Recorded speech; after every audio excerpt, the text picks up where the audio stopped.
this show is because we want to hear the adventures and get inside the head of different people in the Valley. And represent Central Valley. It's grown so much with Jiu-Jitsu since we started way back in the day.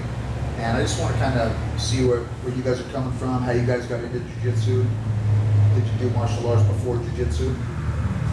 Well, I grew up wrestling, which everybody grew up wrestling in the Valley. If you didn't grow up wrestling, you just grew up in the Valley wrestling with your wrestling buddies in the sand or something. Yeah. So, grew up wrestling as a young man. You know, my family, they're well-known wrestlers like the Cortanas from Selma, and you know, my dad, the Lopez's. So, you know, I had to grow up wrestling. It's like every time Uncle saw me in the living room, it was like he grabbed me and we moved the coffee table and we started wrestling.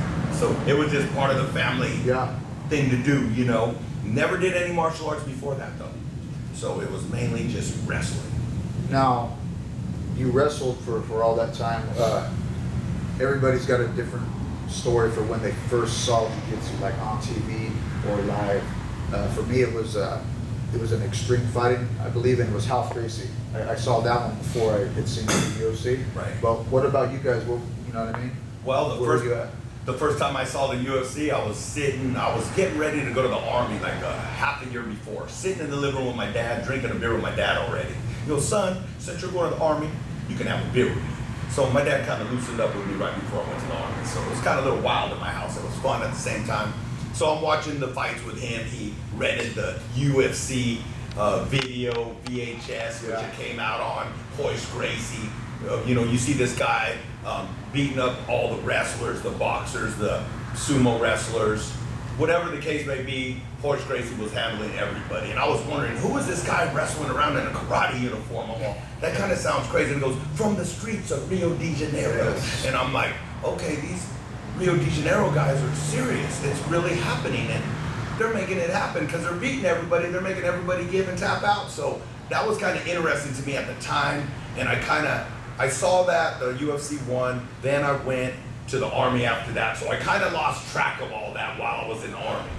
But that was the first time that I saw that.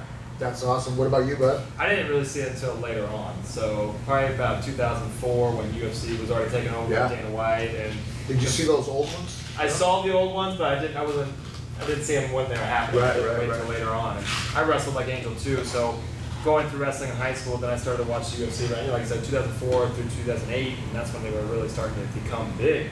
So for me, the first jiu-jitsu guys I saw were like BJ Penn in the world, and things like that, and that's really like, it's more diverse now. They were striking more, but then BJ was just a phenom at the time. So it had evolved quite a bit by that point. Yeah. Did you go back and watch like he was saying? Man, I was living up in Humboldt, going to college, and I had always done that karate and stuff growing up, and just these traditional martial arts. My friend's dad, he orders his pay-per-view, and I had been doing all these martial arts like for a long time, my whole childhood, and it was Ralph Gracie in there. He pretty much did like Hoist. He just took out a karate guy, a boxing guy, and dude, I remember walking outside with my buddy, and I was just like, man, dude, I want to do that jiu-jitsu. Yeah. But there was nothing around here. Right. And so when I moved up to Humboldt, I was just coming home from work one day on the bike, and I see it, Eureka Judo and Jiu-Jitsu Kodokan. Nice. And it was a Japanese form of Jiu-Jitsu. Right. But yeah, that's the first time I was able to actually go into a gym. So like after seeing the Jiu-Jitsu on TV, where did you make your first mark at? Well, you know, I saw that. I went to the Army, came home, you know, out of shape wrestler, you know, getting my life in order, young man, fresh out of the Army, you know, went to school for air conditioning and heating, did that, got my life in order, trying to make that work, still trying to find my way through the world. You know, life wasn't too perfect, you know what I mean? You're still young, so you're still hanging out with your friends, having fun, making excuses and all the good things you're supposed to do when you're a young man, but then you got to get your life together. So ran into my buddy, and then that's when we opened up Fresno Kickboxing Academy. Okay, in 2008. And Gabe Martin, great guy, came at me with the idea of, you want to open up one of the baddest gyms in the city? And I'm like, let's go, bro. Yeah. Very highly motivated individual. I don't know too many people more positive than him. And so we did that, you know, got the gym in order, which is the same gym that we have now, which is now Halo Jiu-Jitsu. And the same format, different building. But, you know, the new gym is more family oriented. That gym was more catered towards fighters. Yeah. You know, the walls are gray. I remember you guys. Yeah, so remember that. So, you know, so we got the fight program going. We had Jason Von Flew as the no-gi instructor, and that's when I started seeing jiu-jitsu more. But then Speedy came in after that and opened up a gi program, Luis Speedy Gonzalez, which everybody knows here in Central California. And that's how I got my first taste of jiu-jitsu when they came in. I was still a wrestler, and I'm like, you know, and I remember Coach Ray Alvarado, he goes, Angel, you know, come in here, let me show you something. So he showed me a choke. And it was like I think it was an Ezekiel choke. And as soon as he showed me that, I go, really? I go, you could choke someone that quick? And I go, and it hooked me. Yeah. He hooked me with one move. And I was hooked forever.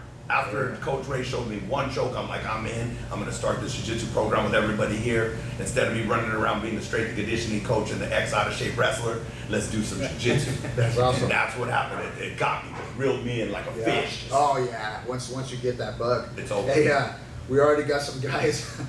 We got Danny Castro. He says, turn the camera. And then he says it again. Now I have a stiff neck. So I guess we need to turn that camera. We'll get it right here, guys. We got it, Danny. We'll get this right. You got it. Yeah. What up, Danny? But they say hello, Felix Escobedo. Yeah, Felix, Is that great one of guy. your boys? Yeah, much love. Hi, Felix. And we got Archie says hola. What up, Archie? We're doing it Hold on. right. I probably haven't even shared this right. My thing.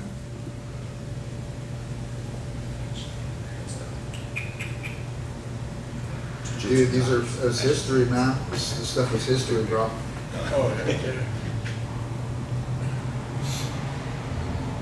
Okay, so it still didn't turn on mine.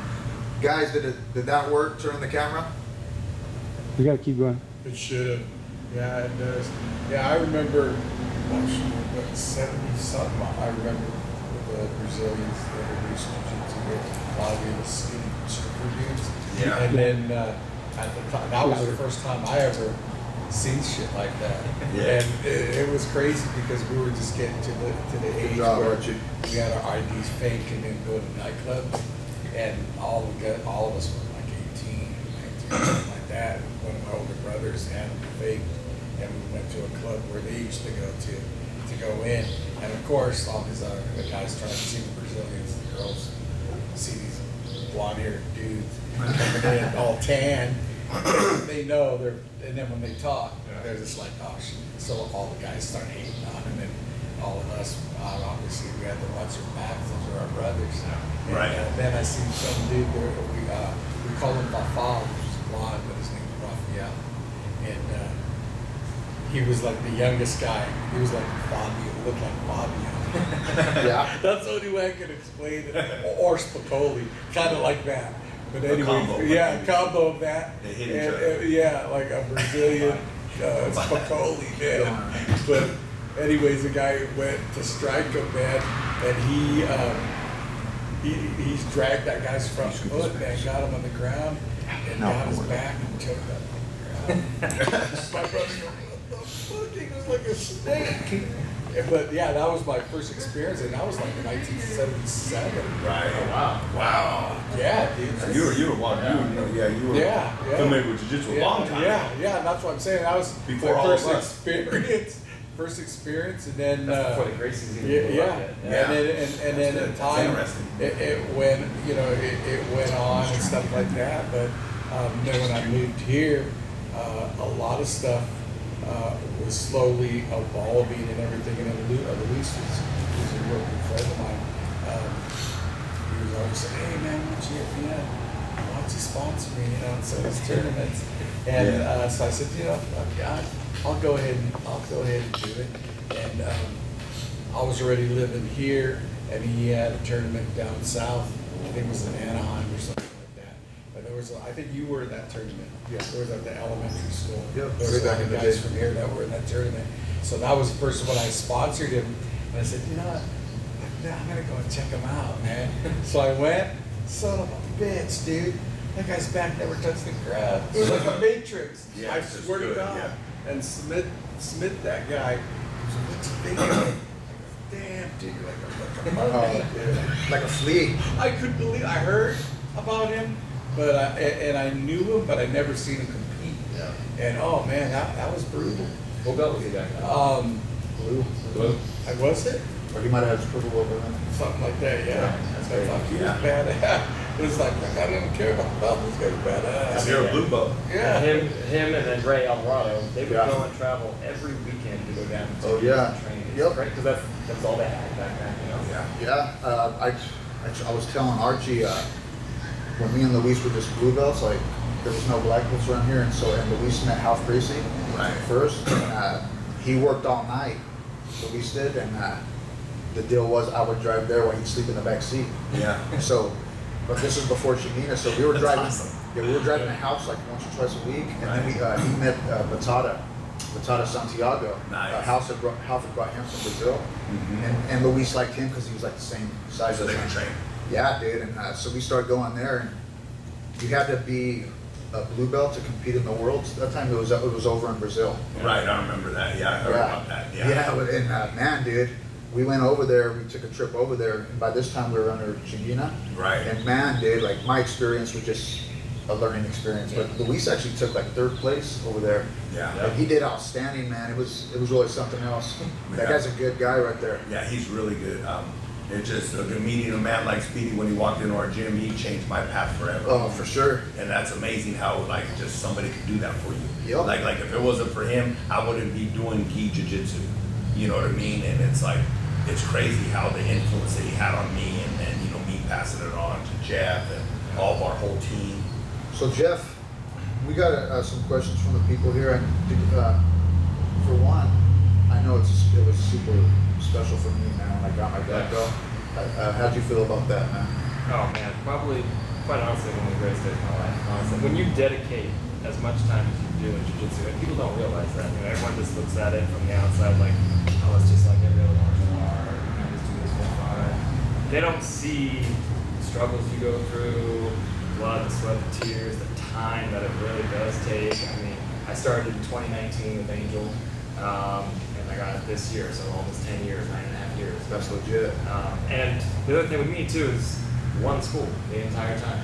I don't hate on anybody that has to change schools or do whatever they got to do. Life happens sometimes, but I've actually had the honor to start in one place, and I've been there ever since, like all over. That's cool, I man. just found my home, and then I went through it. So no, it was just this January that I got it, and it's still surreal to me. People coming up to me calling me professor and things like that. Yeah. It's weird to me. I know. It's really weird. It's it's humbling. It's super humbling. The main thing is actually reignited me to want to go, and train more and push beyond it. And I think other martial arts, you get to your black, you're kind of done. At Yep. jiu-jitsu, you basically like start over. You're barely from the beginning, starting. For me, it feels like I'm really starting Right. over again. Right. But, So no, me too. it's been a great experience. I was young, so I was 19 when I started. Wrestling out of high school, didn't pursue anything after that. Just working out at GB3, lifting weights one day, and one of the guys that trains with Angel came up to me, or at least knew him, and was like, he would recognize me from my wrestling days. And I was like, what are you doing these days? And I was like, nothing really, just cruising with college, getting into everything right now. He's like, you should go check out my buddy's gym over at FKA. So I showed up on a Saturday. No one was in there except for Angel. And I walk in, I was like, I heard this is the spot to train, and he's like, yeah, come on. And so we rolled for like an hour before the coach came in. Yeah. And, I did well. I had wrestling experience, but he'd already been training for like a year or so. Yeah. And I was like, this is the place. 2 weeks later, I signed up for a year and I never left. That's nice. So you started there and went to Halo too as well. Yep, transferred all the way through. Yep. And Angel, what about you?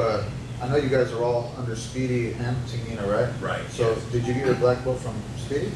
Well, basically, yes. I'm an affiliate of Tinguias, so is Speedy, and he's been my supervisor throughout my whole career. So, he started out my career. So, yes, he did put the belt around my waist, and I am a Tinguia black belt. But I always respect my professors that brought me up, and I would never turn my back on any of my professors or disrespect any of them in any way.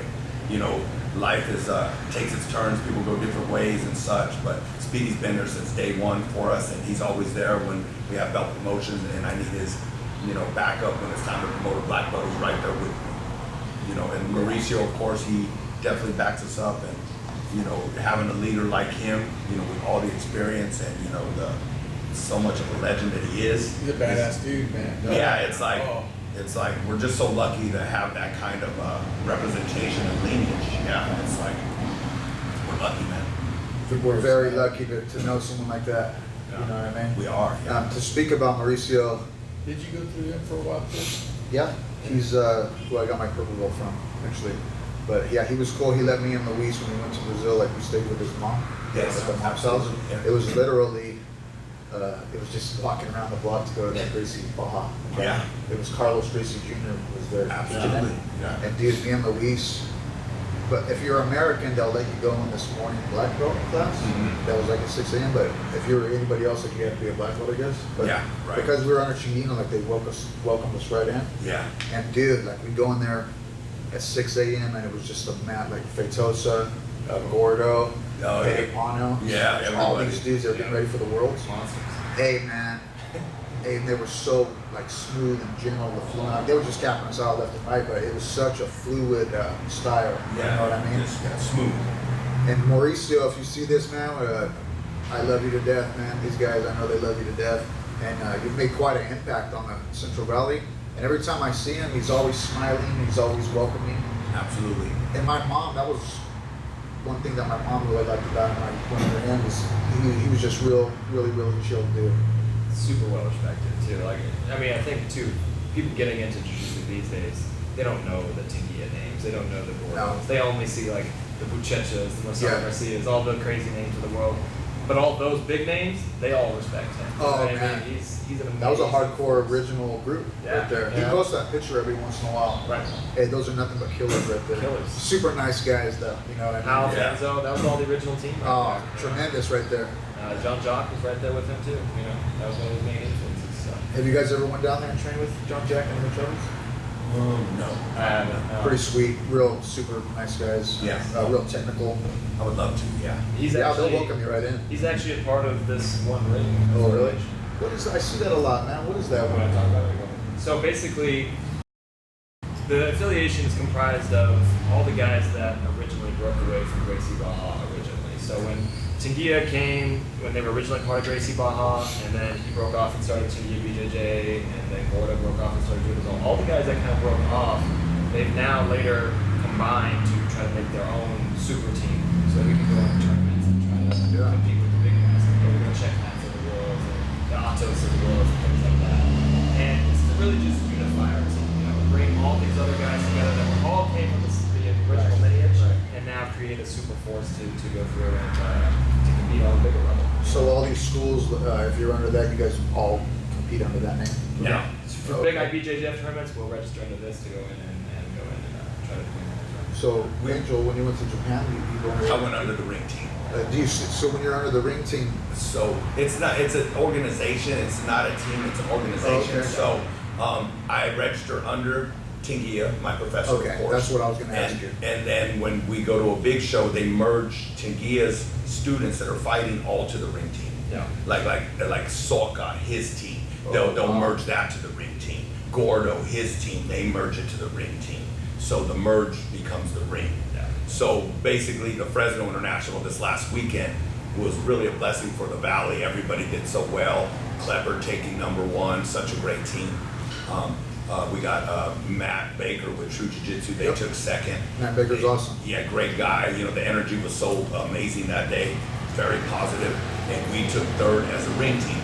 So we were the first team to have the ring get on the podium. So that was pretty cool. Oh, right. So we made history in Fresno with the ring team. Yeah. So I was happy about that we were able to make the podium that day. Yeah. That's awesome, man. So, Jeff, since you've been a black belt, have you compete quite a bit or what? Since I've gotten my black belt, I've done one fight to win, and then this was this last weekend at IBJJ Fresno. And I'm still in the adult division right now. So Yeah. I'm 20. I'm turning 29 this year. I'll be 30 next year. In your prime. Man, these guys are the next level for sure. You know, feeling the adult division black belts, like this is their life, 100%. Yep. You know, Some they're- serious cats in there. But no, if anything, it's been, like I said, more motivating to me. So when I go out there and I feel that next level, it's allowing me to want to go back, just train. Did you guys, both of you, did you compete at every level from the white belt up? Yeah. Yeah. Never stop. Yeah. I mean, like I keep saying it. I mean, I got it written down at my school. I wrote down like my first 100 tournaments, I believe.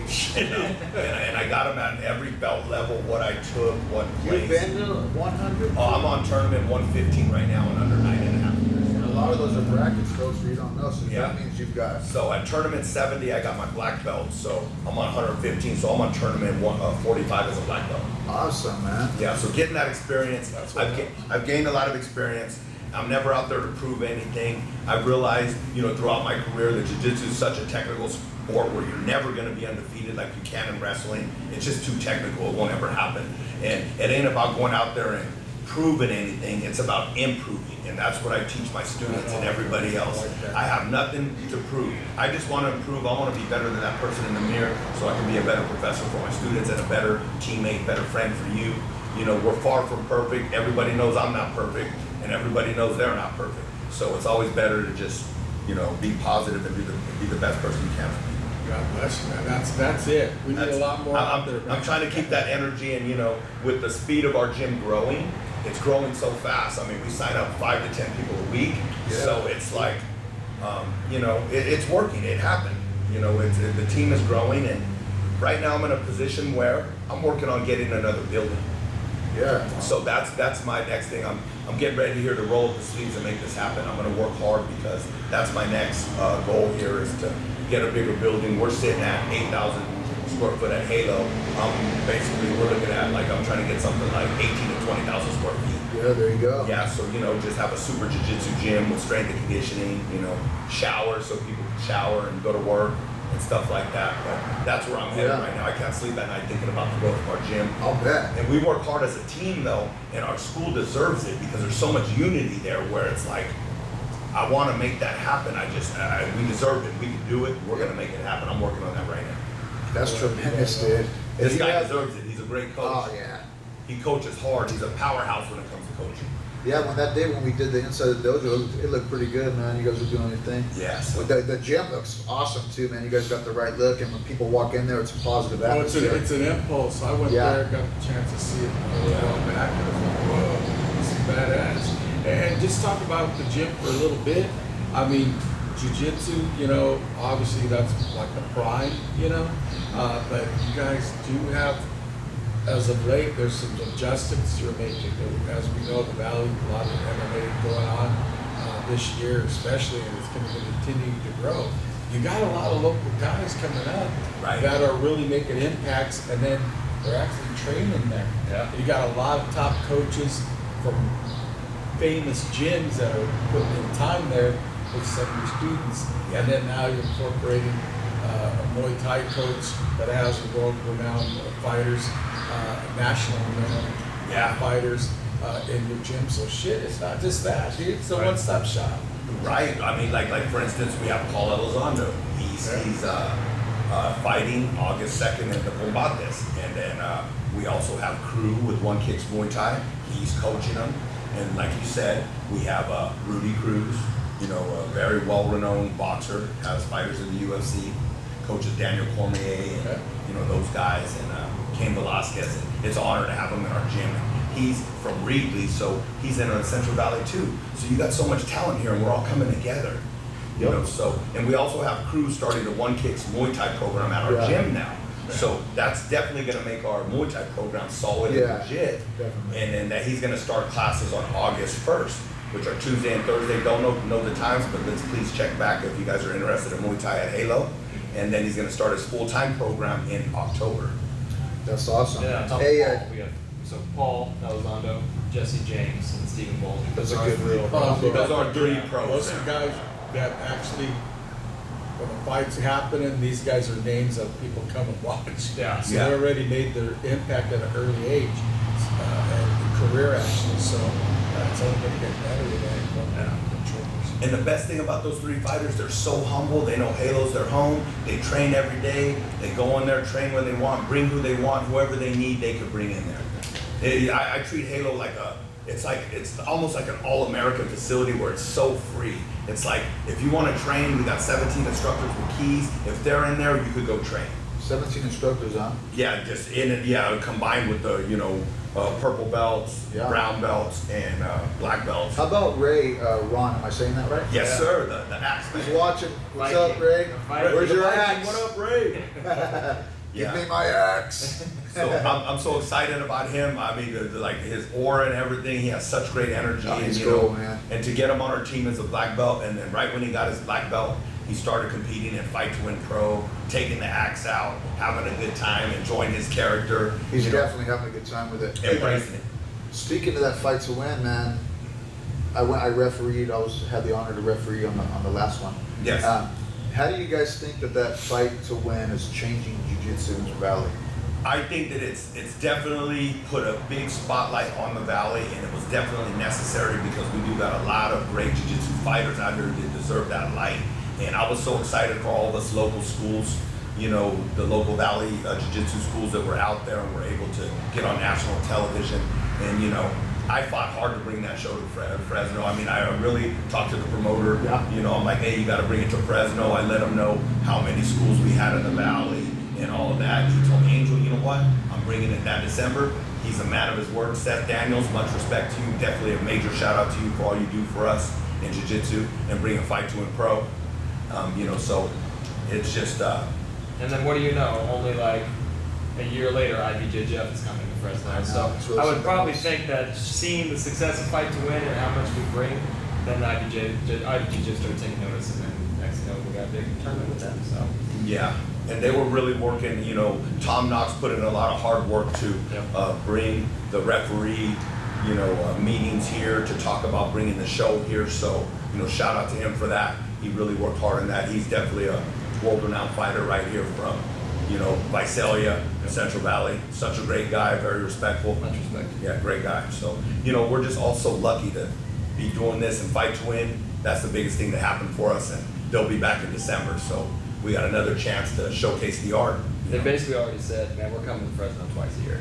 Oh, We really? put on, Yeah. I guess we put on one of the top 3 shows in the United States. It was fun. Yeah. That show was really fun. Yeah. And what was good about it, because I know the first one when they came that first time, Yes.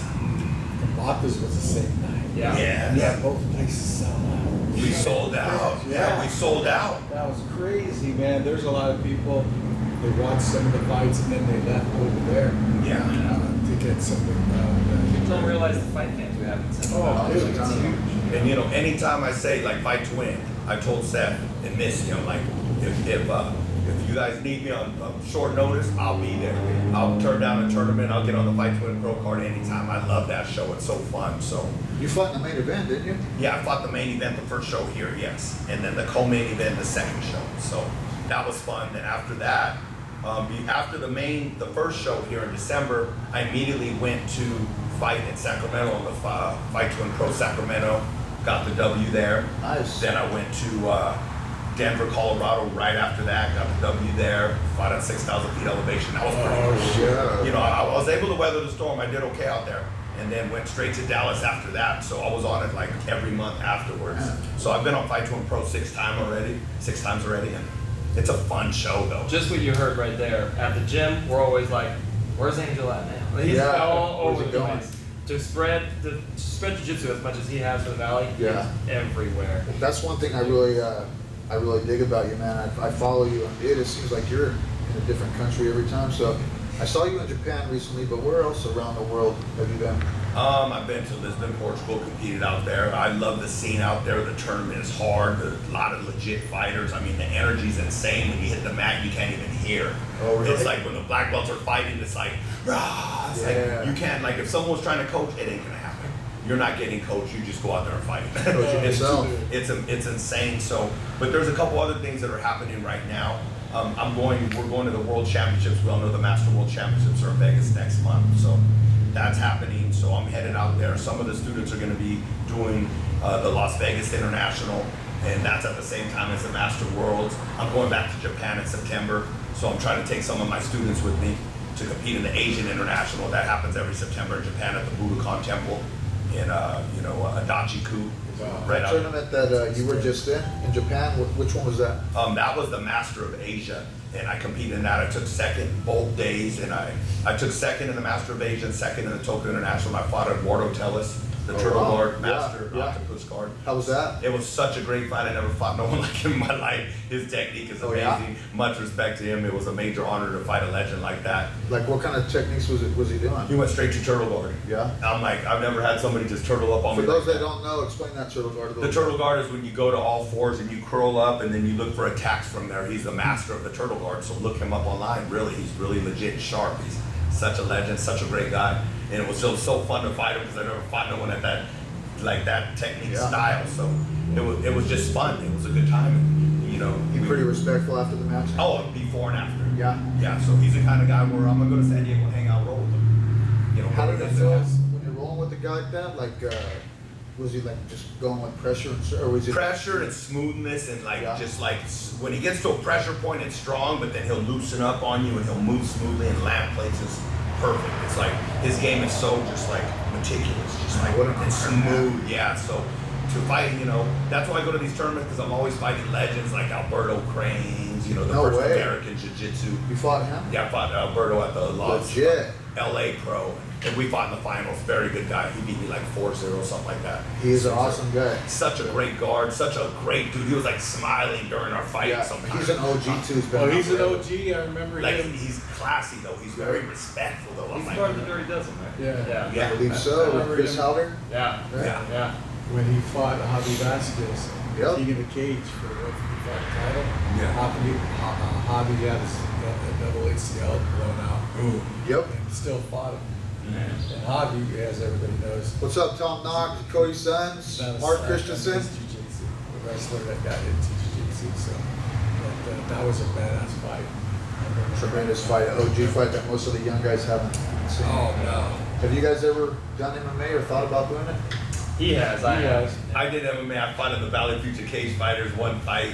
It was fun. I'm 1-0 in the cage. I had a good time. I was a white belt, so it was more like wrestling pressure, keeping me alive, staying away from the guy to like staying away from submissions, trying to beat him up. It was funny. That fight makes me laugh because I had a good time. I was just a crazy white belt jumping in the cage. So, but I had some Muay Thai training, some good Muay Thai training with Cal Keo. You know, okay. I trained with Keo. He was my Muay That's Thai good. instructor, so he got me kicking real nice and boxing real nice. And Coach Brian O. Williams, he was my boxing coach, so I had some nice hands and kicks and stuff like that, but didn't get to use them. I only had one fight, so but it was fun. Had some strikes on the ground, a couple here and there, but Yeah, we just actually, me and Archie went to Keo's gym last night and did a bit inside the dojo. nice. And man, that guy is so cool too, and his students were so respectful. He's chill. And dude, I'd seen that workout, it was pretty damn legit. It hurts. Keo don't mess around. You will hurt if you train with that man. You're gonna feel it, huh? Yeah, I used to come out of practice with him just beat up. I loved it. Yeah, man, they were going for it. The cardio and everything I'm talking- was great. Even doing sit-ups, you get beat up. You're like, Yeah. man, I did too many sit-ups today. This is, thank you, you know. I'm So- hurt. What's next for you guys, man? What's the next? Oh, and also, you know, like I said, we're going back to Japan. I'm trying to take a couple students with me this time because I'm trying to get them out in the international circuit a lot more.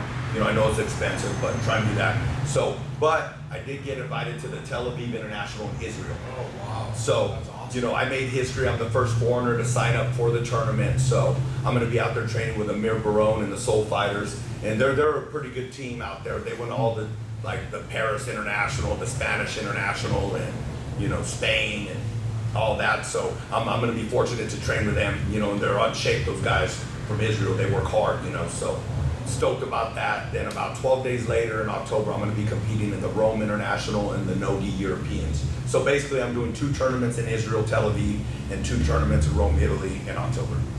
Man, this jiu-jitsu life, that's really something else. Yeah. When you were over in Japan this last time, did you get a chance to see Tom Knox? Josh was over there too, right? Yes, I saw those 2 out there, and they did real well. You know, they're out there representing Central California, so it's always good to see them out there. Tom, you know, he's always out in Japan and Europe competing. He travels the world as You well. and him are a lot alike with that. Yeah, totally. So, and, you know, he's the kind of guy where he'll help you out. He's like, Angel, you should stay here. Or Angel, this is how you take the train. He's already been to most of those places. Yeah, so he's helped me out when I went overseas my first times to Japan and Europe. He's like, Angel, go here and eat, do this. So very much of a supporter. Tom is definitely a player. I'll tell you that. Yes. Yeah, Josh is the next. Yes. He's the next I know. generation coming out there, just Yeah. getting everyone right now. So. I love hearing about it because back in the day there was so little jiu-jitsu and what the Central Valley is now. Yeah. Like just like that IBJJF, like it was a big win for the whole Central Valley. Yeah, we all won. We all won that day. Yep, exactly. Everybody won. All you Central Valley guys are in defeat or win. You know what I mean? You guys really showed something right there. I think when you just look at the level of wrestling that we had before jiu-jitsu ever touched, you know, like we're the powerhouse in wrestling when it comes from California. That is true. You know, just looking into like Clovis School, Selma, Kingsburg, you know, all these little towns that had such solid wrestling programs. Now we're tapping into that talent that's now starting to do everything, jiu-jitsu, MMA, and it's starting to just really blow us up. And I think we're still just in the beginnings of our jiu-jitsu. Oh, it's in the beginning stages, and it's literally evolving every day, every week, every month. I'm so surprised, man. I don't know if it's just the evolution of the brain, or maybe it's the coaching that's changed. Yeah. I'm serious, but these kids nowadays, they're picking it up so quick. Absorbing it ridiculously. I mean, just look at Josh and Jacobs now. That's a good example. That's, what did they start when? They were like 11, 12? You know? They were doing it way back in the day, Even before along that. with wrestling and everything. Josh just got his brown belt, and he already won, you know, a lot of these other tournaments. Just won IBJJ in Fresno this last weekend. It's the next evolution, you know. We got Cole Franson on our team. You know, he started when he was, 15, 14 years old. He's already gone to a lot of the same places that he just mentioned. Yep. Talk about him a little bit and his training story with you guys. Yeah, so when I started, him and Angel were already there. We were probably a team of like 5 or 6 guys total. It was real small. We were growing, and I came in when I was 19, and Cole was 14, 15 years old. To me, he was just a little kid.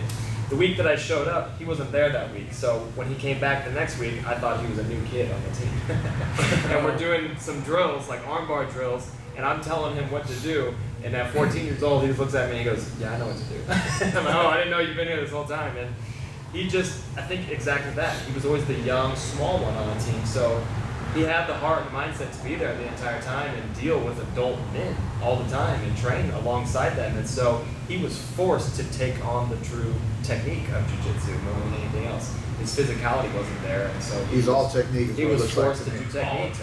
And then about his purple belt career, he then moved off to go to college down in LA, so then he just went to go train with Tagia at the Source. And then from there, it was like, that was his focus. Every year he'd come back to come visit. I mean, if I was beating him a little bit before, every year he came back, I started beating him less, to where now he's just a monster. And he travels around the world too. He's basically a sponsored athlete from Albino Prezzo, big brand in jiu-jitsu, and he's into like a tournament a month almost. Yeah. Do you guys, when you travel the world like this, do you guys all have sponsors? Do they make a big part of it, or what? Or you just pay for it out of your own pocket to travel? I got A little bit of both. Yeah. Yeah, I got a couple sponsors, you know, that give me money. They're like, "Andrew, you going out of town? Here you go." And I'm like, I don't expect that kind of stuff, but it kind of feels weird because I'm not used to handouts like that. I know I've worked hard and I earned it, and I'm traveling the world, but you know, I grew up working hard, and no one's ever given me nothing. So when somebody hands me money, I'm like, "Are you sure?" But I'm like, "Thank you," because now it's helping my career and it's helping me. Nothing wrong with that. Yeah, exactly. So I don't shy away from it no more like I used to. Like just, "Oh, thank you." It helped me with my trip, and I got some sponsors. Oh yeah, it all comes around, brother. It all comes around. You know what I mean? They just help me out, and I'm just so lucky. I mean, I got sponsors with food. You know, like I go to Grill Masters, I get food, you know, meat, and they sponsor me. The meat market. You know, shout out to them. Some of my food sponsors. That's almost a side of things. All the new brands that are coming out in spite of jiu-jitsu. We got a guy on our team, Art Hurtado. He has Rayo apparel. He's blowing up in jiu-jitsu gis, rash guards now. Rudy Sanchez on our team is Voodoo apparel that's going on right now. It's just started to open up a whole new market now for people because of the growth of jiu-jitsu and MMA and just the fight game in general. It's starting to make everyone have a little bit of a niche in the game. So Even the Pakistani sweatshops, they're big in the gi. Oh man, they're in it. That's They're source. cool. People too. I talk to them They're all the great time. people. Yeah. I get a Facebook request like every week. Hey, let me They're know, always you know, respectful, super respectful, and I talk to one all the time, and man, they offer some really good. Right. I was always kind of sketched out about it, but I've had some other friends do it. Right. Yeah. Right. Yeah, he's done it with them. But yeah, that's props to little shops in Pakistan with the gis. Hey, they're on Shout out it, man. Pakistan, we love you. Rash guards, punching mitts, everything you name it, dude. You name it, Hey, man. consistently we'll get a hold of you too. They're not messing around like some of these lazy quality Americans. Don't worry, you can Seriously. get a uniform, I A promise. request a week. Quality leather. Yeah, quality. I just picked up a new sponsor too, since the Fight to It Pro, which Yeah. is Rev Gear. Oh yeah. They're one of like the old, like They're an OG in the OG game. in the game. So to get sponsored by Rev Gear was huge for me. I was very happy about that. Thank you, Seth Daniels, for the plug on that. I really appreciate it. And you know, they sent me some nice gear, and I'm ready to roll in and have a good time, man. That's cool. We got more people tuning in. Ernie Garcia, what's up? And we got David Ramirez. Is that one of your students as well? You guys know him? I know who he is. Yeah. He tuned in for TKO. us. Yeah. Anyhow, Yep. thanks for watching, guys. Really appreciate it. Thank you guys. Yeah. Thanks. Thank you for chiming in. Hey, so when, like we were talking about when beginners come in first and they're kind of weary about getting on the mat. Right. How do you approach that, like a brand new guy when he comes into your gym? If he hasn't had wrestling or any martial art experience. Well, we tell them to just, okay, look, when everybody here is going to help you because that's the way they're trained, and that's what we tell all of our students and our veterans. When there's a new guy inside, you make sure that you take care of him, and you show him the moves, show him some basic fundamentals before he starts rolling. He might be a wrestler already with some toughness, so we might just say, okay, we're going to let you get in trouble with this jiu-jitsu guy so you can kind of feel what it's really about. Yeah, and in a way, we shelter them a little bit. Yeah. And our classes are broken down specifically for that sort of situation. Mondays and Wednesday nights, we have an advanced class going on, blue belts and higher, and then a fundamentals class exactly for that situation. So they have a welcome place to come right away so that they're already trained on the white belts. They have the, basic fundamental techniques. They're not learning anything crazy like, lasso, delegate. Right. They're getting the basics, guard, half guard, everything they need first to build that foundation. And then like Coach was saying, if they wrestle a little bit, we can just feel that their grappling ability is a little better. Then we see where to baseline them, so we give them the best technique possible. Me and Archie, we were on the way back from Fresno. We had a great conversation about different jiu-jitsu schools and like the difference with Japanese jiu-jitsu and judo. And, like, how long does it you think it should take where you have the trust in a student that you can show them like chokeholds or arm bars or kimos and stuff like that?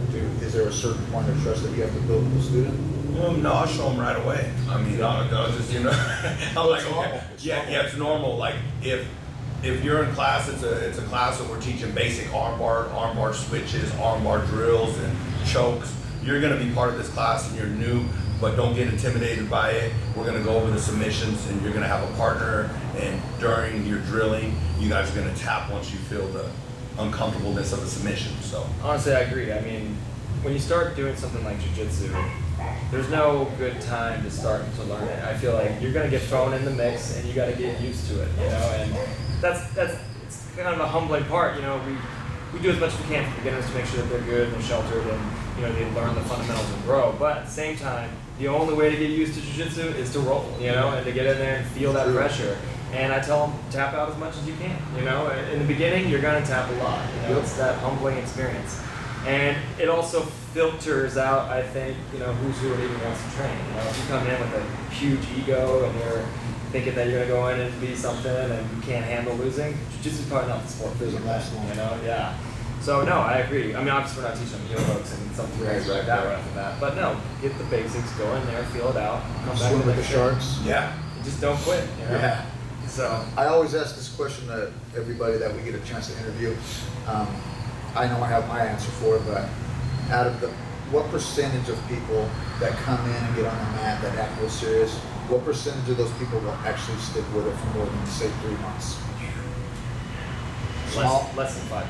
Yeah. Listen, 5%? Yeah. Egotistical guys quit right away because they Yeah. think that they're so used to being so tough in the real world at the bars, or they're the cool guy with a big truck, or they're like used to being the cool guy on the block, and they come in and they realize that, hey, when I come into this gym, I'm getting tapped out everywhere and I'm not as cool as I thought I was. It checks their ego, and sometimes they can handle it, they want to stay with it, and there's a new light on in their brain, or they just quit because they're too cool. I think of it just from my own experience, just within my first year of training. Like I said, we started out with like maybe 5, 6 guys, and then within the first year, we probably built up to like maybe 20 or 30 just in that year. From then till now, maybe 2 or 3 of those same guys are still with us today. You know, I mean, so that just shows year after year that's happening and doubling and tripling every year. It's just, you know, things happen in jiu-jitsu. Because it takes so long to get from one belt to the other, and it's difficult that way. Life happens, injuries happen, maybe you move, maybe you get a new job, maybe you find a different team. You know, whatever the case is, it's hard to stick with it and to keep that grind and the mentality going. And man, I know that winning is awesome, the feeling of it is great and everything, to take the podium and win, or maybe it's an MMA fight or whatever, but I think some of the best lessons come from defeat. Can you guys talk a little bit about that? I agree on that so 100%, because I'm gonna be honest with you, I don't even remember the ones I've won at all. I mean, I know that, oh, I came out on top that day, whatever, right? But the ones I come out short on, I learned a lesson from those, and I'm like, okay, I was here and I should have moved this way because he took my back this way, or he moved and passed my guard this way. I should have created a different guard. I should not have let him get this close. So all the things you could have done come up in that mental thought of your defeat. So it's very important to come up short. Failure is a big part of success, and you need to be able to handle that. And that's the best thing. I learn from my losses, and I tell our students every day, you're gonna learn from your losses. It's a beautiful thing. Stay focused, move forward, don't kick your butt about it. Don't take it to heart, because if you do, you'll never make it in this sport or in this martial art of jiu-jitsu. It almost seems like life's lessons, man. It's life lessons, yeah. And I get humbled every day, you know what I mean? And I'm nothing special, and I always tell my students. I tell people, you know, when they walk into the gym and sign up, I go, look, we're all special in our own way. But if you think you're extra special, someone lied to you. So don't be acting like you're too cool for everybody, because it ain't the truth. We're all in the same pond. We're all in the same, yeah, exactly. We're all swimming in that same pond. And Jeff, how about yourself? I'm sure you had wins and faced defeat. Yeah, no, I mean, at the end of the day, growth is coming from your losses. You know, it's coming from, if you go out and you win, that only solidifies what you already know. You know what I mean? If you lose, now you have to readjust. You have to see what you did wrong. You have to see, okay, how can we make changes to better this? And so it's going to take those constant losses in the gym and in tournaments, both, you know, to really harness what you did wrong and just grow. You know, a lot of times even it's the main partner that you have in your gym. Like everyone always kind of has that one guy. Yeah. That's their main partner. That guy probably knows your game better than you, so it's hard to tap each other. But now, once you start to tap that guy a little bit more often, you're probably doing something that's especially good that's forcing you to grow, because it's the guy that knows you the best, you know. And so all aspects of it, again, that's probably even contributes to why people don't train as much either, because it's hard to take those losses sometimes. You know, there are people that are so competitive and they're used to being winners in other things they do, and in jiu-jitsu, you're gonna get your ass kicked a little bit at the beginning. In the gym, even like you just said, you're going with all these guys that know your game, and you know their game, so you might get some of the toughest matches inside on the mat. Right there, you know. We got plenty of guys on the team that don't compete, you know, but they're training with people that do compete, so it already ups their level. Oh, right definitely. That, you know. And yeah, no, after 2 or 3 months, you pretty much know what each guy's game. That's a top guy, that's a bottom guy, that's a half guard guy, that's a spider guard guy, you know. So the bigger your gym gets, the more diverse it gets. I mean, everybody's game is helping everybody else. It's going through all those experiences, going through those losses, and growing. Now you guys have a great kids program too, and man, I've loved training with kids and seeing them grow, and some of them come in and some of them come in and they're crying in the beginning because they don't understand it. Yeah. Man, when you see a child progress and you look in the parents' eyes if they see it too, how do you guys feel about your kids program? Do a lot of them compete? So just within the last year, with this new upbringing of some more new black belts, we've been kind of revamping a lot of things. And so just probably within the last 6 months or so, Eric Ceballos, shout out to you, he's our new kids instructor, he's a purple belt on our team. We've given him kind of the full reins to take over and really structure it. And before we kind of lacked structure here and there, and now we're really bringing that in. And so, no, we're growing the kids program exactly as we see with the adults. You know, we're getting them competition oriented, but breaking it down in a way that, because when you're a kid and you're training, if you have a program where it's all ages together, you know, we really got to focus on, okay, 5 to 8, they're going to be a certain mindset. 8 to 12, that's going to be another mindset. And then the teenagers, of course, that's going to be a different mindset. They're all kids. Have those all separated? So inside the same class, we actually split it during that class. So we make sure that all the age groups are where they need to be so that they can learn at their own pace. The little kids, obviously, they're learning through just playing games, you know, going through the motions of do monkey hops side to side. Yeah. And in reality, they don't know they're building the biometrics that we're in jiu-jitsu. The next batch over, then they start to learn some technique, and then of course the teenagers and above, they're going through full-blown sequences. And I think the other thing too is some coaches are afraid to teach almost too much because they don't think kids are going to absorb it.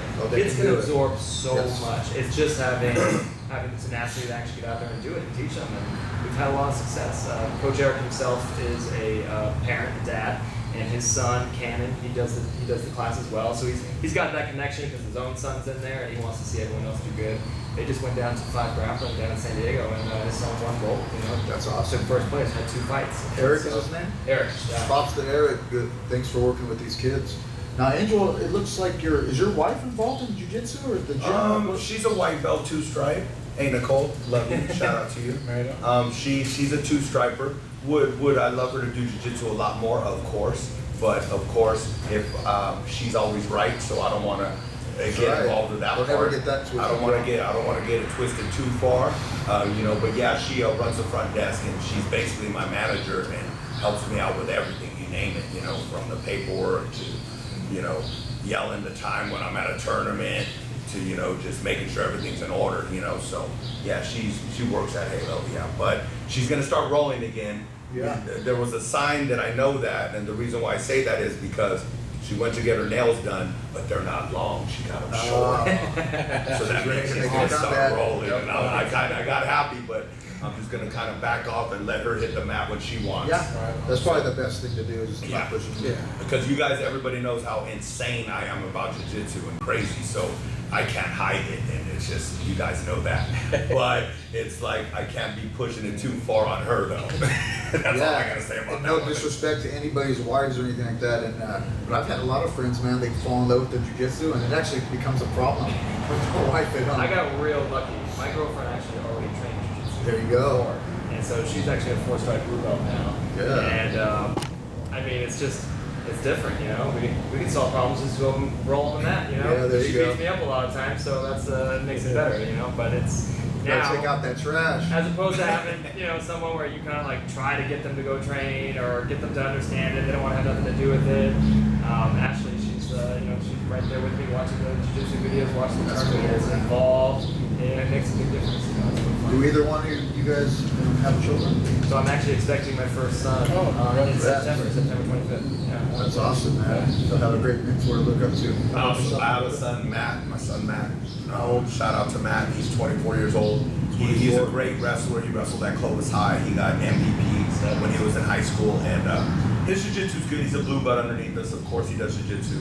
Does he do jiu-jitsu as much as I want him to? No. But did he win the Europeans as a white belt? Yes. Did he win the Tokyo Asian International? Yes. As a blue belt. He got a blue belt, won that. So his jiu-jitsu is good, and I'm glad that he's part of it, and he's going to get back on the mat here pretty soon. So That's cool. What's up, Paul Strader? We see you. Paul, man. What you got, Chris? Oh no, I'm just getting stories. I just love these stories. Are awesome, man. And it's good because a lot of these people out there, they talk, well, man, we're gonna go to the gym, boom, boom, boom.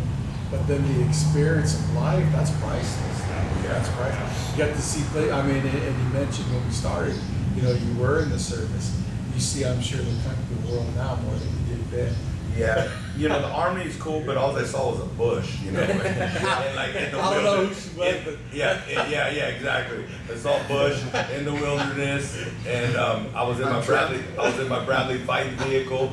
I saw a lot of things in the Army. It was some wild times, and the Army is what shaped me to be a stronger man. You go out there, you're by yourself. You got all your friends that say they're going to go to the Army with you in the buddy system. They don't make it. You end up out there by yourself. And then when you come back, you're mad at your friends. You're like, you guys didn't go. Just shut up.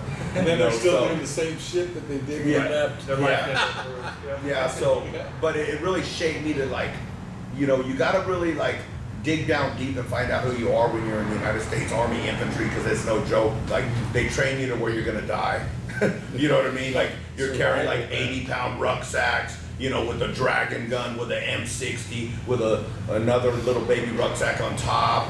I mean, the radio, I was RTO with the captain, so all that stuff. I mean, got a broken ankle in the Army, you know what I mean? I went in the Army with no calves, came out with chicken breasts. So, like, those were forced road marches. I mean, you know, you got to do it. You know, when you're going on a 36-mile road march, you can do anything. One big blister on the bottom of your foot.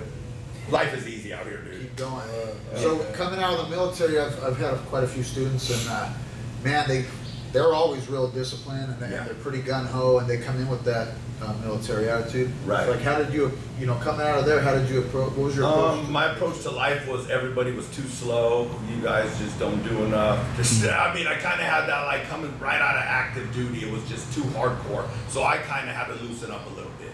Kind of like coming out of the Army, you still got that, like, you know, it's cool. Yeah, you're on edge. So, like, I had to go straight to school. So I went to school, went to school for air conditioning, got a degree, you know, became a contractor and went hard with my air conditioning company, just hard. I'm talking like 23 service calls in one day when it's 115 degrees. I'm a wild man. Even he went to a couple calls with me back in the day when I was out there in the truck. I'm My like, first job back in the day, right here with this guy on Wilson, 120 degrees, wasn't fun. That's no joke. I'm gonna bring him with me, this stud right here on my jiu-jitsu team. Yeah. Let's go grab this unit, let's throw it around and install it real quick. And Then we're gonna go roll after. yeah, then we're gonna go roll out. After some carne asada tacos. Yeah, after some carne asada tacos, that's it, exactly. Yeah, Super What's the Mercado. name of your air conditioning company? Central California Air. For the best quality air conditioning, folks. Yeah, we're ready right now, so hit us up on Facebook. We got the CenCal Air page, 559-294-7581. Give us a call and we'll get up on your roof and we'll sweat for you and make you cold inside. And then choke you after. There you go. Choke out somebody that wants to get choked if they're disrespectful in the wrong way. Something like that. Hey, now your program is it's primarily gi, but do you guys have a gi-less program as well? Yeah, I'm the no-gi coach myself. So basically, Monday, Wednesdays is our gi. We have fundamentals and advanced class, and then Tuesday, Thursday nights at 6:30 we also have our no-gi program. So no-gi is blowing up right now. I think the Gordon Ryans of the world, Oh, yeah. all these kind of guys, it's really starting to make people see the no-gi game. ADCC is really blowing that up as well. So no, it's huge. We do both. We try to do all forms. Gi, no-gi. We're putting together self-defense programs. We're putting together kids programs. Like Amy said, the gym's growing. We're trying to get that new location to now facilitate all of the programs that we're starting to do. Yeah, support these guys. If you're over there in Fresno and you want to train but you don't know where to go and you're a little bit intimidated, okay? Like go in there and check these guys out. Super friendly, super humble. How are we with time, my brother? We're about 5 away. Okay. So, man, dude, is there any, like, what's one of your favorite adventures that you guys have, in the whole time you've been doing jiu-jitsu, what is one of the most special moments that you've had? Your in go-to jiu-jitsu? story, man. When you guys get Too What many. meant the most? Man, but one- Too many. close your There's eyes too and many. pick one. What was one of the great ones? Honestly, for me, it was the story I told earlier about just starting jiu-jitsu. I just didn't. All the stories I'd heard of jiu-jitsu was like, jiu-jitsu's gonna change your life.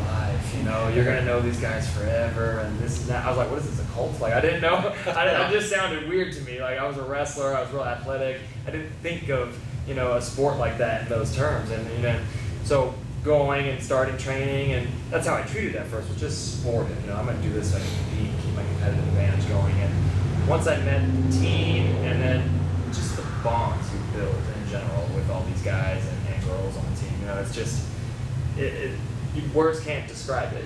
That's the hardest part when trying to describe to someone else, is the bonds you're gonna build and how jiu-jitsu really does change your life. It allows you to just relax in the real world. When you train, you've gone through all that, you put your time in there. It's probably the hardest thing you'll ever do in your life, and it just makes the rest of the world easier. It makes you relax outside of jiu-jitsu. So honestly, the day that I stepped in there is probably the one defining day that I can say, hey, that's my best one. I could probably say it's even more the day my black belt was. I already knew once I started I'm going to finish it, but it took that day to start to really be great. That's good you had that in your mind. Yeah. Angel, I know you've got a ton of different stories, man, Yeah. but I know there's some of those that were pretty special to you. I want to talk about my white belt days. So when I first started jiu-jitsu, everyone kind of has an ego, and when you're a good wrestler, you're like, you don't understand how these guys can do these submissions to you. You're like, I thought I was cool, this, that, whoop-de-whoop, right? So I went to the Grappling X, and I competed, and I got armbarred by the same guy twice. He's been doing it for like 15 months, so he's almost a blue belt. Dude has skills. He just armbarred me like for no reason, and I'm like, wow, how do you do that? Like, you know, I didn't tell him that, but I was in my mind, I'm like, how does he keep getting me? Is it like I'm near him and he's doing it? I need to figure something out. You know, I need to listen to my coaches, or, you know, I still was barely getting jiu-jitsu. I was that wrestler with pressure that's going to throw myself out there and get tapped, you know, with the arms. So, but then when I went to the World Championships, you know, the IBJJF World Championships as a white belt, and I competed, and I fought the guy that won it, and I almost passed out when he choked me, and we were fighting hard. I mean, I was cutting weight like a wrestler. I cut down to featherweight. I didn't eat for 4 days. I did it like a wrestler. That's so wrong, but I didn't eat for 4 days. I'm like, and I wasn't even tripping. I was just, I'm an ex-wrestler. This is easy. Yeah. I didn't eat for 4 whole days, not 1 ounce of food, and I still almost won that tournament. That actually sparks another story that I just thought of right now. Let's hear it. Probably when I was a blue belt, he was a purple belt. What was it, American Nationals? The World Championships? He when I was- decided to cut down to light feather. Yeah. 141, just so you guys know. This guy walks around about a solid 170 Yeah. or bigger, right? And I think this is the first and only time he did light feather. Yeah. He was cutting all the way up until like the morning of the tournament, sauna suit on, running around in the parking lot, probably all the way up until about 20 minutes before he had to be in the bullpen and go get That ready. is a wrestling mentality. It was ridiculous. I literally saw the skull in his head. That's how much he had cut. And he still fought. He still went out there. I remember he did his first match, went, puked in the trash, and then was like, okay, I don't know. Like, did you keep going? Yeah, I kept going. He kept The going. weigh-in He kept was going. the same day, in the Ridiculous. morning? Yeah, That the was way, same day. yeah, it was so wrong. I mean, I hit rock bottom then, and he saw it, and I was like, I swear, like I was like, my whole body cramped after the tournament. I took second at the No-Gi Worlds. It was a purple belt, and but I knew I hit rock bottom, and I knew I was better than the guy I competed with. I could feel it, and he's a great competitor. Not taking anything from him, but I feel that if I had the right energy, I could have did a lot better. And but I came up short that day, and I feel like I hit rock bottom in my jiu-jitsu career for cutting too much weight. I lost 29 pounds in like 8 days. It was crazy. It was crazy. And I was like, and I did that, and I said, you know what? When I got off the mat, my whole body cramped, literally my arms, everything. I mean, my heart could have cramped. I could have died, you know. Yes, That's what sir. people told me. I didn't know, but they told me you could have died, Angel. So anyways, my legs were cramped. I went and got me an acai bowl, tried to replenish. Yeah. I did all that. And so the next year I came back and I went lightweight when I shouldn't have won it. So it was like I redeemed myself, but I had to hit rock bottom. So that was my rock bottom. Jeff, he's been here since day one with me. So he's seen me at my worst and he's seen me at my best. And that's how brothers do it in the martial arts world and jiu-jitsu. And that's how it happened, man. That's awesome, my brothers. Well, we're coming close to that time, and I want to tell you I really thank our sponsors. And this podcast was brought to you by Glepler Digital Communications, Spike and Rail Steakhouse, Visalia MMA with Eddie Aguirre, and Fresno Owner Car. You need a car, you need a good price, check out Fresno Owner Car. I miss any? No, you're good to go, and the guys here at Team KO for opening the doors for us to Thank you, Team KO. to do it here. Our new location here in Farmersville, guys, Danny Valadinos and his brother. If you want to meet some cool people, this is a good place to come. You got kids that want to train jiu-jitsu here in Farmersville, come on down. We got a little jiu-jitsu summer camp. It's free for kids. And yeah, good people here. You want to get a little MMA, they do that too. And gentlemen, it was a real honor having you guys come. You guys drove all the way from Fresno. And man, I look forward to continue to see you guys do your thing and travel and compete. I follow you guys, man. I really envy it, man, when I see you guys going to Japan and Europe and all this stuff. Man, that is the life right there, so. Hey, That's what happens. We're gonna give you an opportunity to shout out those Yeah, people. yeah. Can I shout? Okay, Yes, I wanted to shout out some of our sponsors. Shout out to Grill Masters for the awesome barbecue. Get Right Meal Preps for all the meals. True Rest Float Spa. Loop Choke Geese. Rayo Geese. Bully Prevention Program. He also focuses on that. Cali Fight Magazine for all you do for us for all the photos. You know, for the Valley and everything you do. Chin Check Fight Clothing. Red Wave Tattoos. Whittier Gear. Rev Gear, my new sponsor. Last but not least, Seth Daniels, you know, for plugging that, and Fight to Win Pro, and for everything you've done for my team in Central California and Fresno, California, and putting us on the map for professional jiu-jitsu. Awesome. And one more thing. Every school out there, you guys know who you are. Dela Cruz, Elite, all the schools, Dan Camarillo. Thank you so much for spreading jiu-jitsu in the Valley, and we are all growing together. And there's a bunch more that I haven't named, but there's just so many jiu-jitsu schools now, and like I said, it's grown so tremendously, and we've all evolved together, and I think we should all stick together in some way or another, travel around and train with each other, still have your name, be loyal to your school, but man, let's all mix it up with each other. I think we can all grow even better from that. And with that, thank you for tuning in, guys. Please share and pass this podcast along, and we really appreciate it. Valley strong. Yes, sir. There it is. Thank you, Good job, Archie. gentlemen.